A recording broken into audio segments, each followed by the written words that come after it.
singkong. Yang terhormat Ketua DPD Porkabi Bekasi Kota, Bang Haji Marjuki, yang pecinya biru ya, biru apa hijau tuh? Biru. Ungu. Tadi bilang abu-abu, ungu, biru aja dah. Orangnya keren, rambut gondrong. Kalau ada yang bisa motong rambutnya, gua kasih. Ya gua kasih motong. Yang terhormat penasehat DPD Porkabi Jakarta Timur, Bang Haji Khairil Anwar.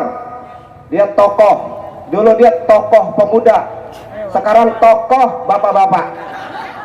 Tapi insya Allah ya, insya Allah kalau kita bisa mengembangkan budaya Betawi, makanya nanti kalau bisa nih tokoh diganti dengan semol.